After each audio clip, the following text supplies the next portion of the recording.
Good morning students. Welcome to this live lecture of secretarial practice. Last lecture, if you remember, हम लोगों ने chapter number 3 में stages of formation of joint stock company start किया था।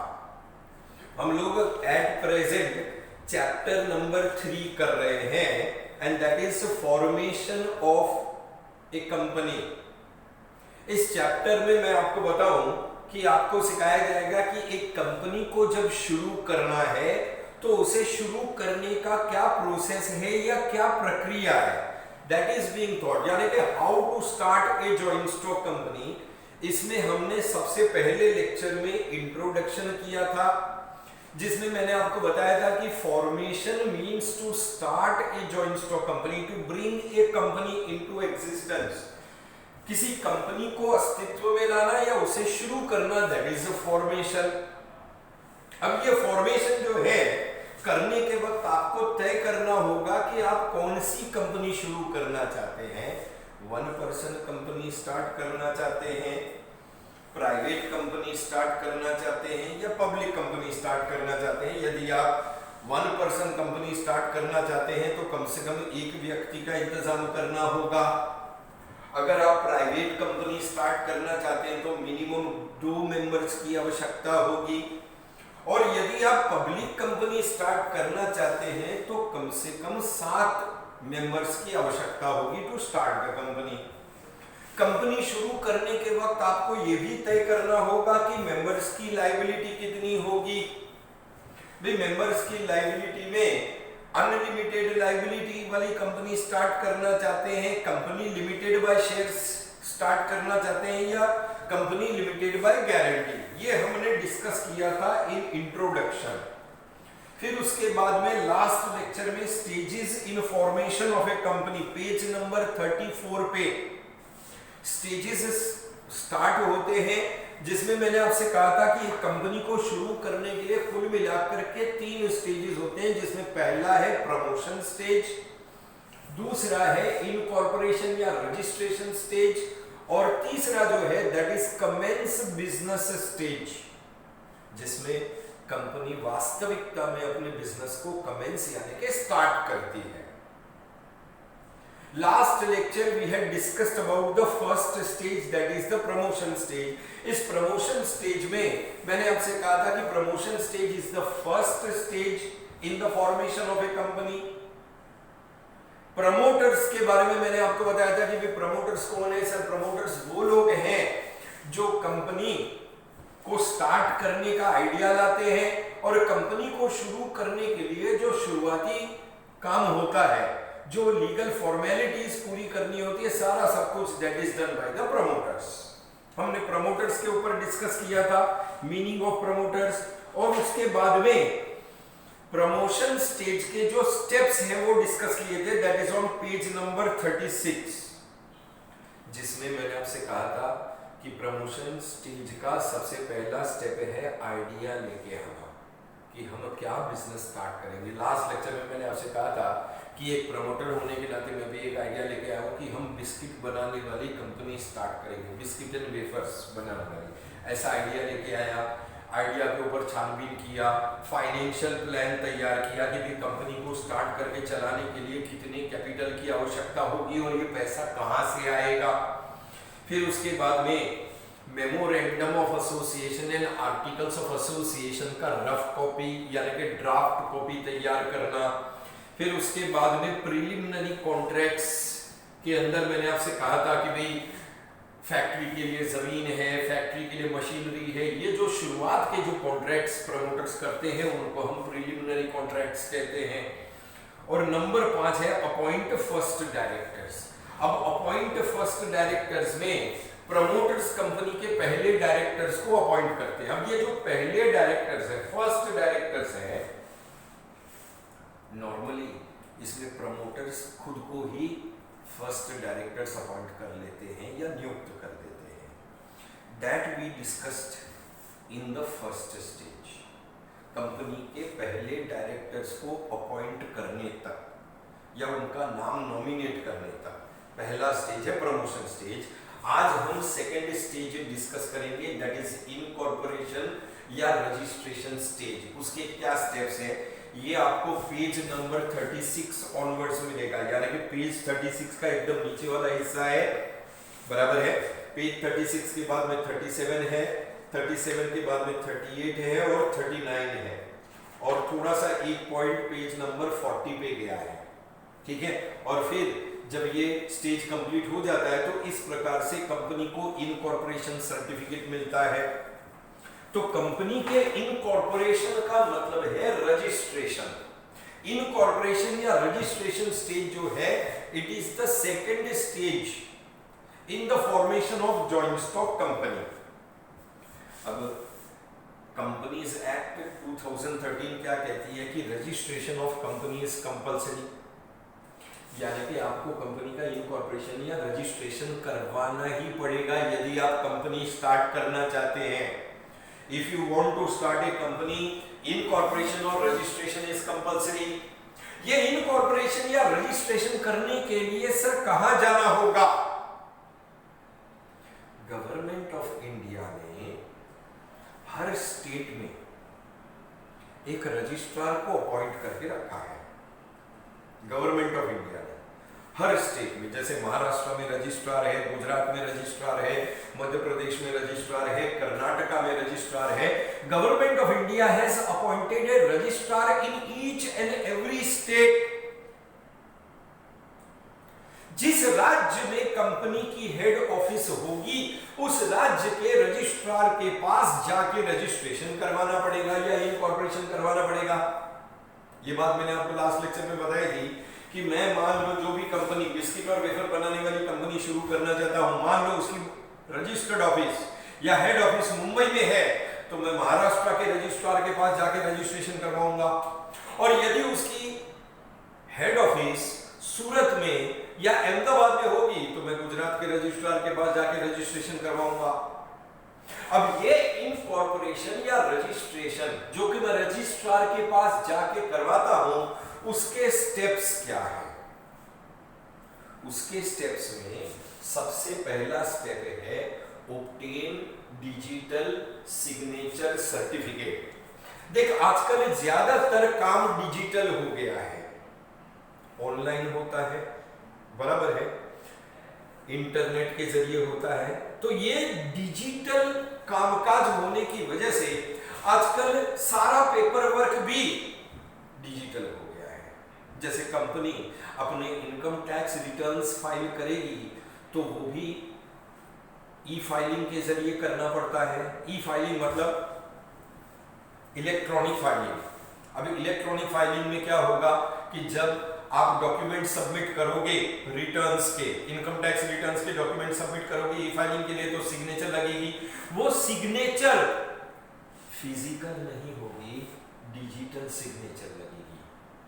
तो सबसे पहले कंपनी के जितने भी डायरेक्टर्स हैं जो डॉक्यूमेंट्स के ऊपर साइन करेंगे, उन्हें अपना डिजिटल सिग्नेचर बनवाना होगा। और उस डिजिटल सिग्नेचर को बनवाने के बाद उनके डिजिटल सिग्नेचर का सर्टिफिकेट मिलेगा। डिजिटल सिग्नेचर का सर्टिफिकेट मिलेगा। ये सबसे पहला काम है, to obtain digital signature certificate. तो मेरी कंपनी जो मैं शुरू करना चाहता हूं उसके अंदर मैं डायरेक्टर हूं, मेरी वाइफ डायरेक्टर है और मेरा चाचा डायरेक्टर, हम लोग 3 डायरेक्टर हैं। हम तीनों ने अपना डिजिटल सिग्नेचर तैयार करवाया और उसका सर्टिफिकेट ऑब्टेन किया। उस सर्टिफिकेट के ऊपर हमारे डिजिटल सिग्नेचर बने हुए होते हैं, बराबर है। That is to obtain digital signature certificate.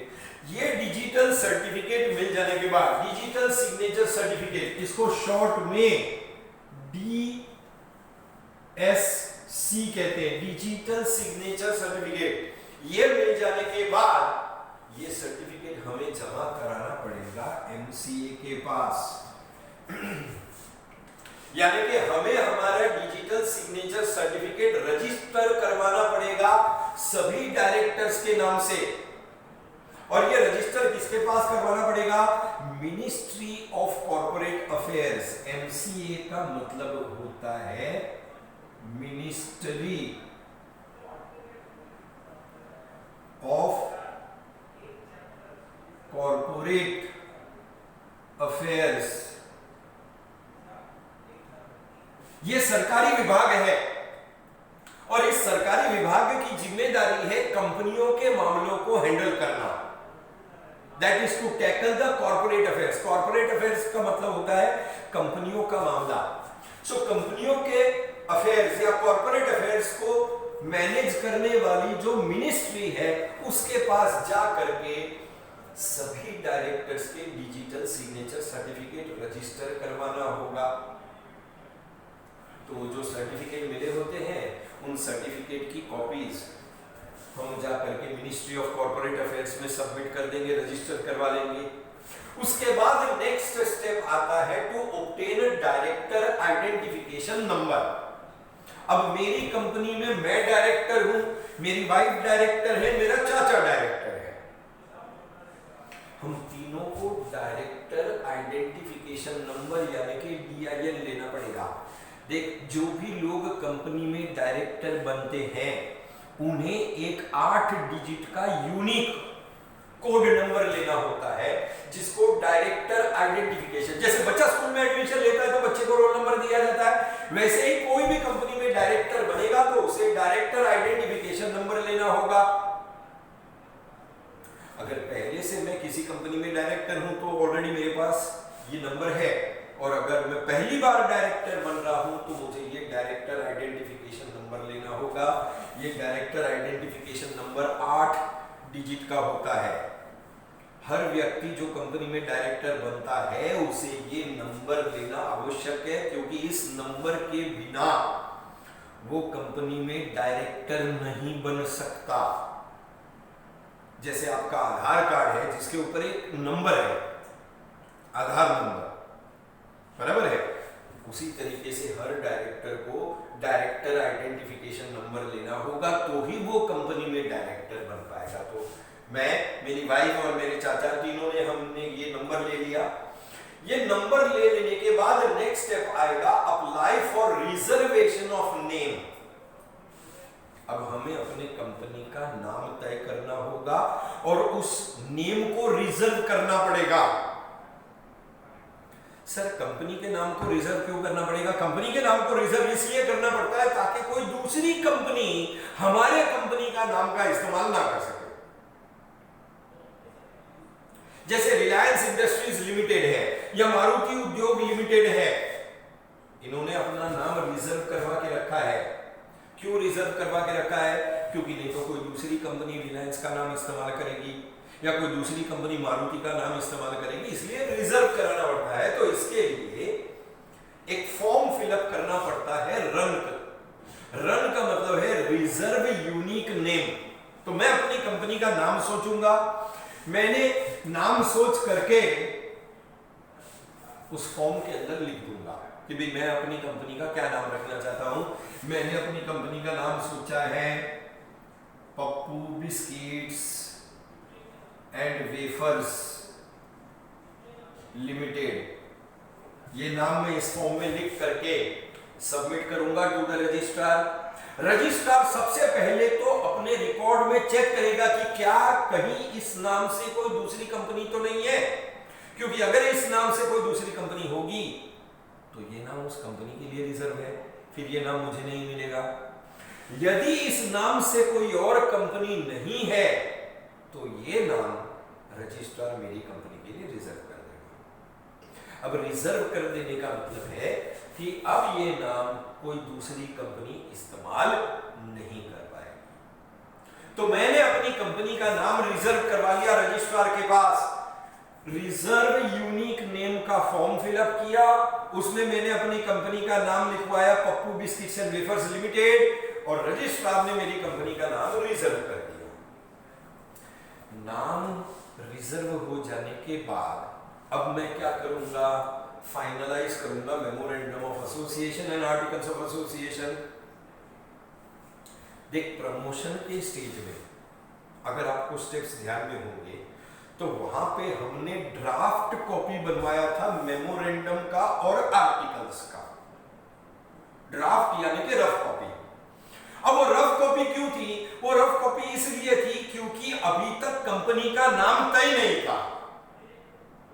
क्योंकि डॉक्यूमेंट के अंदर कंपनी का नाम भी तो लिखना होगा, कंपनी की हेड ऑफिस या रजिस्टर्ड ऑफिस का एड्रेस भी तो लिखना होगा, वो तय नहीं था, इसलिए हमने रफ कॉपी तैयार करी थी। अब एक बार नाम डिसाइड हो गया, कंपनी का नाम रिजर्व हो गया, तो उस नाम को एंटर करके हम memorandum of association and articles of association, ये दो डॉक्यूमेंट्स फाइनलाइज करेंगे। ये दोनों क्या है? All both of these are documents. ये दो डॉक्यूमेंट्स हैं।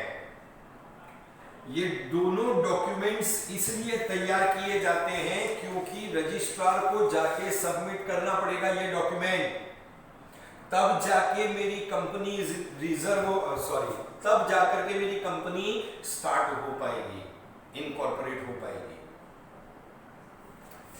मेमोरेंडम लास्ट लेक्चर में बताया था। मेमोरेंडम क्या है? बेसिक फंडामेंटल डॉक्यूमेंट है। ये कंपनी का एक प्रकार से पहचान पत्र है।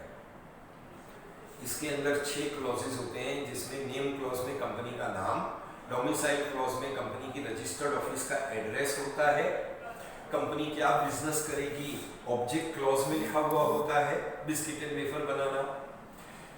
कैपिटल क्लॉज में कंपनी कितना कैपिटल कलेक्ट करेगी, लायबिलिटी क्लॉज में मेंबर की लायबिलिटी कितनी होगी, ये सारा मेमोरेंडम ऑफ एसोसिएशन में आता है, प्राइमरी और बेसिक। आर्टिकल्स ऑफ एसोसिएशन में कंपनी को चलाने से संबंधित नियम, कायदे, कानून होते हैं, यानी कि कंपनी के इंटरनल मैनेजमेंट के रूल्स एंड रेगुलेशन है। ये दोनों डॉक्यूमेंट में फाइनलाइज करूंगा। प्रमोशन स्टेज में मैंने इनका रफ कॉपी यानी कि ड्राफ्ट तैयार करवाया था। अब यहां पर मैं फाइनलाइज कर रहा हूं कंपनी के नाम के साथ। क्यों फाइनलाइज कर रहा हूं? क्योंकि ये दोनों डॉक्यूमेंट मुझे सबमिट करने पड़ेंगे रजिस्ट्रार के पास जाके। सो डॉक्यूमेंट्स फाइनलाइज करूंगा। डॉक्यूमेंट फाइनलाइज करने के बाद इन डॉक्यूमेंट्स को साइन किया जाएगा। सर कौन साइन करेगा? लेकिन डॉक्यूमेंट्स को साइन करने वाले को हम सिग्नेटरीज कहते हैं। क्या कहते हैं? सिग्नेटरीज। साइन करने वाले को सिग्नेटरी कहा जाता है। अब यदि मैं प्राइवेट कंपनी स्टार्ट कर रहा हूं तो कम से कम 2 लोग साइन करेंगे, और पब्लिक कंपनी स्टार्ट कर रहा हूं तो कम से कम 7 लोग इस डॉक्यूमेंट को साइन करेंगे।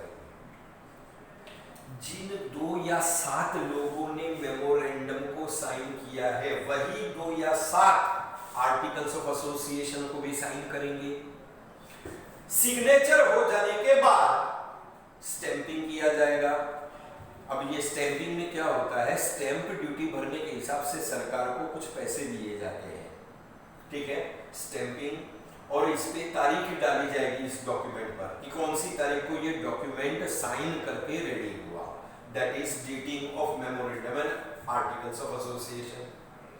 अच्छा, ये 2 डॉक्यूमेंट्स रेडी हो जाने के बाद प्रिपेयरिंग अदर नेसेसरी डॉक्यूमेंट्स, कुछ और डॉक्यूमेंट्स भी तैयार करने होंगे। कुछ और डॉक्यूमेंट्स में 2 डॉक्यूमेंट्स हैं मेन। एक तो है कंसेंट ऑफ डायरेक्टर्स। जो लोग मेरी कंपनी में फर्स्ट डायरेक्टर्स बनेंगे ना, उन्हें अपना कंसेंट देना पड़ेगा। क्या देना पड़ेगा? कंसेंट। कंसेंट देने का मतलब है कि उन्हें अपनी मर्जी जतानी होगी कि हम कंपनी में डायरेक्टर बनने के लिए राजी हैं। लिखित में देना होगा मुझे, मेरी वाइफ और मेरे चाचा को लिखित में देना पड़ेगा कि हम कंपनी में डायरेक्टर बनने के लिए तैयार हैं। That is consent of directors. और साथ साथ में कंपनी में जो भी लोग मैनेजर बनेंगे और सेक्रेटरी बनेगा, उसका नाम और उसकी डिटेल्स देनी पड़ेगी। That is preparing other necessary documents. चलो, मेमोरेंडम ऑफ एसोसिएशन तैयार हो गया, आर्टिकल्स ऑफ एसोसिएशन तैयार हो गया, और बाकी के डॉक्यूमेंट्स भी रेडी हो गए। अब क्या करना होगा? अब एड्रेस देना होगा for communication and notice of registered office, कि भाई मेरी रजिस्टर्ड ऑफिस का एड्रेस क्या है वो मुझे डिसाइड करना है, क्योंकि ये रजिस्टर्ड ऑफिस का एड्रेस रजिस्ट्रार को देना पड़ेगा डोमिसाइल के रूप में। मेरी रजिस्टर्ड ऑफिस का एड्रेस बांद्रा कुर्ला कॉम्प्लेक्स मुंबई है। क्योंकि क्या रजिस्ट्रार के साथ कोई भी प्रकार का संवाद या कम्युनिकेशन होगा तो वो मुझे कोई भी नोटिस अगर भेजता है, सर्कुलर भेजता है, कोई डॉक्यूमेंट भेजता है तो वो इस ऑफिस के एड्रेस पे भेजेगा। अच्छा, इसी एड्रेस के आधार पर कंपनी का रजिस्ट्रेशन भी किया जाता है। मैंने आपसे क्या कहा था कि जिस स्टेट में रजिस्टर्ड ऑफिस होगी उस स्टेट के रजिस्ट्रार के पास जाके रजिस्ट्रेशन होगा।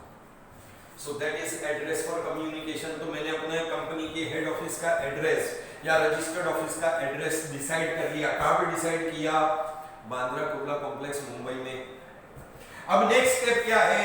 Obtain a statutory declaration from. Statutory यानी कि लीगल डिक्लेरेशन लेना होगा। किसके पास से? कंपनी का जो एडवोकेट यानी कि वकील है उसके पास से, कंपनी के सेक्रेटरी के पास से और कंपनी के चार्टर्ड अकाउंटेंट यानी कि ऑडिटर के पास से स्टैट्यूटरी डिक्लेरेशन लेना होगा, जिसमें ये लोग लिखित में देंगे। ये लिख के देगा कि हम कंपनी के एडवोकेट के रूप में राजी हैं, ये लिख के देगा कि मैं सेक्रेटरी बनने के लिए तैयार हूं, ये लिख के देगा कि मैं ऑडिटर बनने के लिए तैयार हूं। ऐसा डिक्लेरेशन लेना होगा इनके पास। अब इनके पास से डिक्लेरेशन मिल जाने के बाद फाइलिंग ऑफ एप्लीकेशन। अब रजिस्ट्रार के पास जाके इनकॉर्पोरेशन का एप्लीकेशन फॉर्म फाइल अप करूंगा और इस एप्लीकेशन फॉर्म के साथ डॉक्यूमेंट्स दूंगा। कौन कौन से document? Sir, memorandum of association, articles of association, other documents में consent of director, details of manager and secretary और इन सारे लोगों का डिक्लेरेशन। ये सारे डॉक्यूमेंट्स में एप्लीकेशन के साथ अटैच करूंगा, रजिस्ट्रार को सबमिट करूंगा ये डॉक्यूमेंट्स और साथ में दूंगा रजिस्ट्रेशन फीस, क्योंकि रजिस्ट्रार फ्री में मेरी कंपनी का रजिस्ट्रेशन नहीं करेगा, वो मुझसे रजिस्ट्रेशन फीस लेगा। तो एप्लीकेशन फॉर्म के साथ सारे डॉक्यूमेंट्स और रजिस्ट्रेशन फीस, ये सब जा करके मैं रजिस्ट्रार के ऑफिस में सबमिट करूंगा। रजिस्ट्रार इन सारे डॉक्यूमेंट्स को गो थ्रू करेगा। अगर सब कुछ प्रॉपर ऑर्डर में, सब कुछ प्रॉपर ऑर्डर में मतलब सभी डायरेक्टर्स का डिजिटल सिग्नेचर सर्टिफिकेट है, सभी डायरेक्टर्स का आइडेंटिफिकेशन नंबर है, कंपनी का नाम रिजर्व हो चुका है, मेमोरेंडम और आर्टिकल्स तैयार है और बाकी के सारे डॉक्यूमेंट्स भी अटैच्ड है, रजिस्ट्रार सारे डॉक्यूमेंट्स देखेगा। अगर सब कुछ प्रॉपर ऑर्डर में है तो वो मेरी कंपनी का रजिस्ट्रेशन यानी कि इनकॉर्पोरेशन कर देगा। क्या कर देगा? रजिस्ट्रेशन या इनकॉर्पोरेशन। तो लास्ट स्टेप क्या बच जाएगा? सर, मुझे रजिस्ट्रार के ऑफिस में जाना होगा और जा करके मुझे सर्टिफिकेट ऑफ इनकॉर्पोरेशन कलेक्ट करना होगा। किसके पास से? रजिस्ट्रार के पास से। अब वो इनकॉर्पोरेशन देख सारे ये स्टेप्स जब आप पूरे करोगे तो रजिस्ट्रार जो है वो कंपनी को इनकॉर्पोरेशन सर्टिफिकेट इशू करेगा। This is the incorporation certificate. ये है पेज नंबर 41 पर, पेज नंबर 41 पर इनकॉर्पोरेशन सर्टिफिकेट है। इस तरह का सर्टिफिकेट, इसमें मेरी कंपनी का नाम लिख के आएगा, Pappu biscuits and wafers limited. Incorporation यानी कि रजिस्ट्रेशन हो जाने का मतलब है कि मेरी कंपनी अस्तित्व में आ गई है। My company has become an artificial person created by law. इस इनकॉर्पोरेशन सर्टिफिकेट को कंपनी का बर्थ सर्टिफिकेट भी कहते हैं। क्या कहते हैं? बर्थ सर्टिफिकेट, क्योंकि इसी सर्टिफिकेट की वजह से कंपनी अस्तित्व में आई है, कंपनी का जन्म हुआ है, and that is why it is the birth certificate of the company. ये है सर्टिफिकेट ऑफ इनकॉर्पोरेशन। अब लास्ट स्टेज जो बच गया है that is commence business stage, ये हम नेक्स्ट लेक्चर में डिस्कस करेंगे। तब तक आप पहले दो स्टेजेस, जब आप नेक्स्ट लेक्चर में आओगे तो आप पहले दो स्टेजेस रीड करके रखना, ताकि तीसरा स्टेज, क्योंकि अब यहां पर कंपनी का रजिस्ट्रेशन हुआ है, अब आखिरी स्टेज में कंपनी का बिजनेस स्टार्ट करने का बाकी है। अब सामान्य तौर पर अगर मैं प्राइवेट कंपनी स्टार्ट करता हूं तो मुझे कमेंस बिजनेस का सर्टिफिकेट लेने की आवश्यकता नहीं है, क्योंकि प्राइवेट कंपनी में क्या है, मेरे घर परिवार के लोग ही हैं। कैपिटल इंटरनली कलेक्ट करके हम बिजनेस को स्टार्ट कर सकते हैं।